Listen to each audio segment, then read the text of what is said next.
Bab 24 Check Up. 4 hari sudah berlalu. Kaki Fatimah juga sudah tidak sesakit sebelumnya saat digerakkan. Fatimah baru selesai mengerjakan ibadah salat zuhur.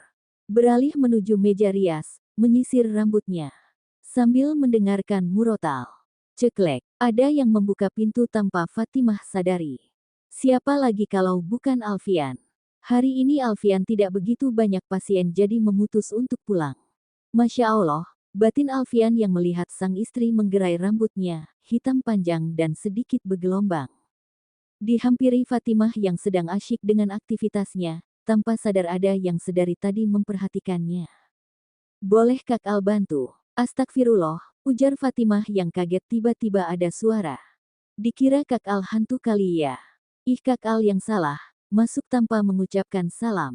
Udah kok, dalam hari, jawab Al santai. Malaikat pun gak akan dengar Kak. Ya gimana, udah keburu terpesona melihat bidadari di kamar ini, puji Alfian yang membuat pipi Fatimah menjadi merah. Entah kenapa ada debaran yang sulit mereka kendalikan, ini adalah pertama kali Alfian melihat Fatimah tidak mengenakan hijabnya.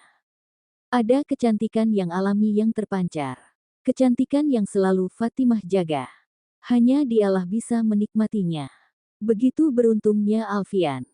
Fatimah yang menyadari Alfian yang menatapnya tanpa berkedip, membuat Fatimah malu dan menundukkan kepalanya. Kalau ini kaki gak sakit, udah kabur, batin Fatimah. Melihat tingkah Fatimah, Alfian malah tertawa kecil. Lihat Kak Al, sambil mengangkat dagu Fatimah. Dua pasang mata itu pun saling bertemu. Kak Al mau ngapain? Tanya Fatimah dengan grogi. Emang kenapa? Gak boleh, memandang istri sendiri, halal loh. Tiba-tiba Alfian memerengkan kepalanya, ingin dikekapnya pipi merah itu. Dan itu membuat Fatimah memejamkan matanya. Dari yang awalnya berjarak 10 cm sampai 5 cm dan 3 cm. Tok, tok, tok. Suara ketukan pintu membuat Alfian menjauhkan wajahnya. Alfian memutar bola matanya. Sedangkan Fatimah membuang napas panjang, vttt. Fa, udah selesai. Ternyata Uma. Iya Uma sebentar, Fatimah segera menggulung rambutnya dan memakai hijabnya. Alfian menuju pintu dan membukanya. Ceklek, loh Al, udah pulang. Tanya Uma kaget yang melihat Alfian membuka pintu. Udah Uma, kebetulan gak banyak pasien. Ya udah kalau gitu, Uma gak tahu kalau kamu udah pulang, Uma turun kalau gitu. Alfian penutup pintu dan menghampiri Fatimah yang sudah rapi dengan hijabnya. Alfian memanyunkan bibirnya dan itu membuat Fatimah tertawa kecil. Dan, kap, satu kekupan mendarat di pipi kanan. Kak Al, kesal Fatimah sembari menyentuh pipi kanannya. Wek, ejek Alfian. Kak Al mau mandi, Fa siap-siap ya kita jalan-jalan siang ini, ujar Alfian berlalu menuju kamar mandi dan meningkatkan Fatimah dengan kekesalannya. Fatimah malah geleng-geleng dibuat oleh tingkah sang suami. Gak butuh waktu lama, Alfian sudah siap dengan pakaian kasualnya.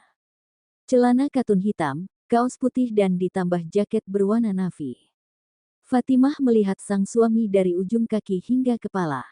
Udah, terpesonanya, Kak Al memang dari dulu tuh diakui ketampanannya, Alfian narsis.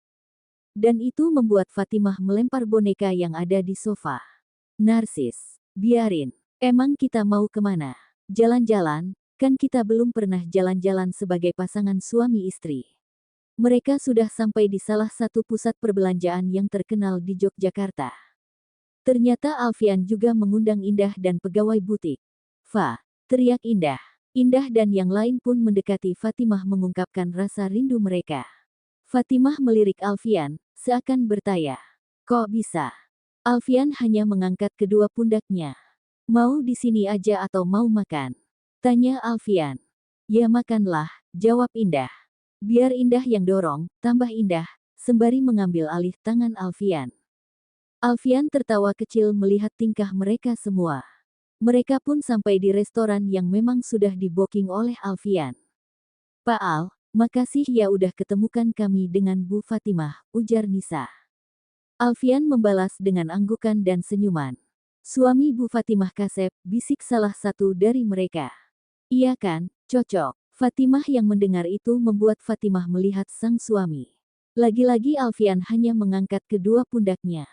Cukup lama mereka berjalan-jalan. Mereka pun memutuskan untuk pulang, karena sudah mau maghrib. Makasih Kak Al, udah traktir kami, ucap Indah.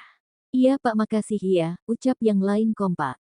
Alfian dan Fatimah sudah berada di dalam mobil. Kak, kapan kita ke rumah Bunda? Kok tiba-tiba pengen ke rumah Bunda? Ya pengen aja, Bunda pasti kangen sama Kak Al. Bunda lebih kangen sama menantunya, setiap hari nelpon Fa yang ditanyain. Serius, berapa hari lagi kan terapi? Kita ke rumah Bunda ya selesai terapi, kebetulan Kak Al gak ada jam praktek. Boleh. Alfian pun melajukan mobil menuju rumah Abi. Sesampainya di rumah Abi dan masuk ke dalam rumah, ternyata ada Hafiz. Wih yang baru pulang jalan-jalan. Ya lo tadi diajak gak bisa kan? Ya gimana? Pasien gue masih banyak. Gimana dek, jalan-jalan sama suami, hehehe. Kalau mau tahu rasanya, buruan nikah, terus ajak deh istri Kak Hafiz jalan-jalan, wek. Oh, udah mulai kompak ya, ngeledek kakaknya, ujar Hafiz dan tangannya mau menjewer telinga Fatimah. Alfian melihat itu dan, berani nyakitin istri gue masukkan koper loh.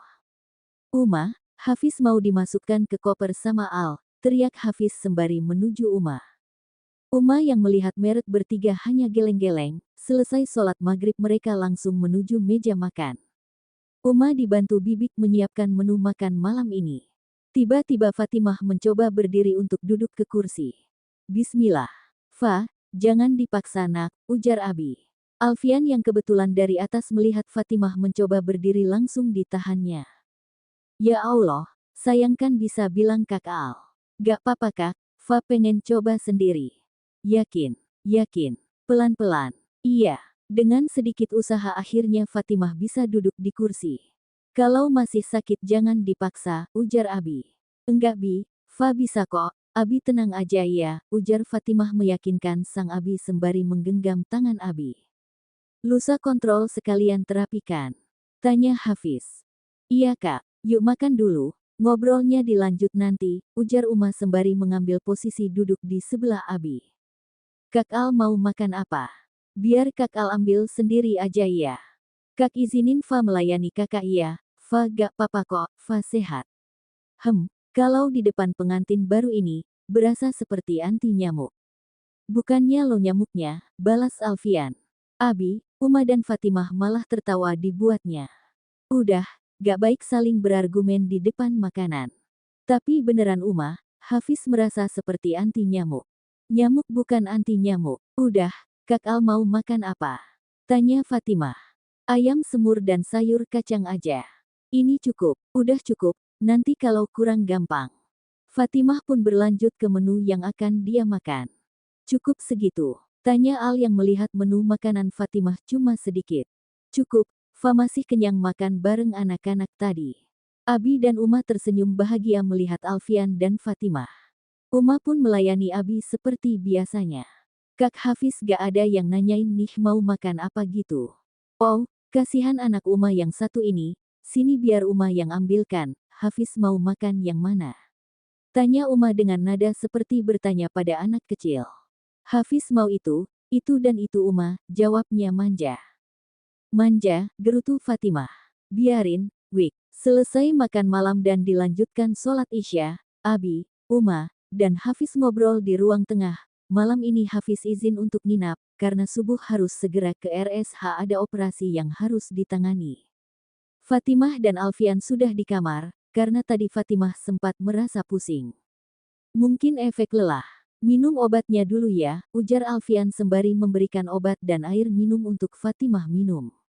Makasih Kak. Ya udah Fa istirahat ya. Maaf ya kakak gak tahu kalau jalan-jalan tadi buat Fa kelelahan. Kak, Fa gak apa-apa kok, beneran. Ya udah, sekarang istirahat. Kak Al masih ada file pasien yang harus kakak cek, sembari menyelimuti tubuh Fatimah dan memberi kekupan singkat di puncak kepala Fatimah. Beberapa hari pun berlalu dan hari ini adalah jadwal untuk Fatimah check up dan terapi. Diantar Uma, karena kebetulan Alfian lembur. Fa mau langsung ke ruangan Dr. Hendro atau mau ke Al dulu? Ke Kak Al aja dulu Uma, tadi Kak Al udah nelpon Fa. Ya udah Uma ambil tas dulu di mobil, Fa tunggu ya. Fatimah memutuskan untuk menuju ruangan Al tanpa menunggu Uma. Tiba-tiba roda kursi rodanya macet, dan ada sepasang mata yang mengamatinya. Ada yang bisa saya bantu? Sapanya. Ternyata sosok yang menghampirinya adalah seorang pria, jika dilihat dari penampilannya menunjukkan jika dia seorang dokter. Tidak perlu dok, ada Uma saya di belakang, tolak Fatimah, karena dia akan tidak nyaman apalagi sosok itu adalah seorang pria. Kenapa sayang? Tanya Uma yang baru saja masuk. Ini rodanya Uma. Biar saya bantu, sepertinya rodanya macet, ujar pria itu. Sudah, tambahan. Terima kasih dok, kalau begitu kami permisi, ujar Uma. Uma pun membawa Fatimah menuju ruangan Alfian. Dan pria itu masih terdiam di posisinya sembari menatap kepergian Uma dan Fatimah. Fa kenal. Gak Uma, Fa aja kaget tadi. Akhirnya mereka sampai di ruangan Alfian. Tok, tok, tok. Masuk. Fatimah dan Uma pun masuk. Udah sampai, bentar ya Kak Al ganti baju dulu. Gak lama kemudian Alfian sudah mengganti pakaian dinasnya dengan pakaian kasual. Uma mau ikut? Tanya Alfian. Kalian aja, Uma mau ke ruangan Abi aja. Oh iya, nanti kalau sudah selesai mau pulang duluan gak apa-apa, Uma biar sama Abi. Terus mobilnya? Tanya Fatimah. Gampang soal mobil, ya udah Uma ke ruangan Abi ya. Uma pun menuju ruangan Abi sedangkan Fatimah dan Alfian menuju ruangan Dr. Hendro. Kemarin sempat sakit sih dok, tapi gak lama. Kalau dilihat dari hasil ronsen yang terakhir, masih ada sedikit sisa gumpalan darah yang belum terpecah. Sabar ya berproses, yang terpenting jangan kelelahan apalagi stres. Kakinya gimana? Sudah mulai bisa digerakkan dan berdiri walau sebentar dok. Hari ini terapikan. Ingat jangan memaksakan diri yang mengakibatkan kelelahan. Baik dok. Oh ya Al, kamu harus lebih ekstra sabar ya, tambah Dr. Hendro sembari memainkan matanya. Kalau udah main mata ini pembahasan di luar materi nih, hehe. Dokter bisa aja, sabar dok, selalu sabar, sembari mengacungkan jempolnya. Fatimah dibuat heran dengan tingkah dua laki-laki itu. Selesai dengan check up Dr. Hendro mereka pun menuju ruang terapi. Fatimah dibimbing untuk melangkahkan kalinya selangkah demi selangkah. Bu Fatimah ini begitu beruntung ya. Alhamdulillah sus. Dokter Al itu salah satu dokter yang diincar banyak suster dan dokter di RSH loh bu. Termasuk suster juga dong. Tanya Fatimah sembari tertawa kecil. Hehi, sayangnya saya sudah punya anak bu. Masya Allah, berarti berkurang satu yang mengidolakan suami saya, hehehe. Bu Fatimah bisa saja. Gimana sus? Tanya Alfian yang tiba-tiba sudah berdiri di antara mereka. Bagus dok, tinggal sering dilatih saja pelan-pelan.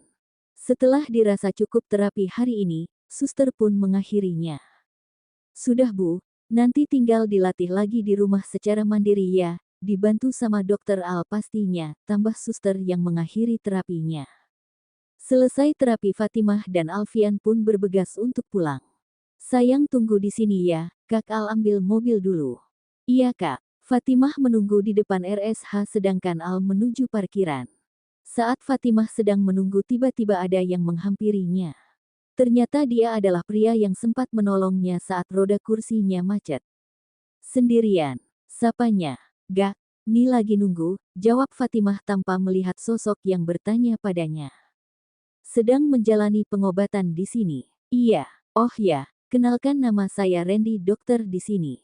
Saat memperkenalkan diri tiba-tiba. Sayang, maaf lama, tadi mobilnya kejepit.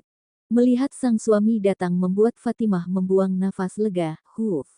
Yuk, tambah Alfian sembari membawa Fatimah menuju mobil. Oh ya, duluan dok, tambah Alfian yang melihat ada seorang dokter berdiri tidak jauh dari posisi Fatimah.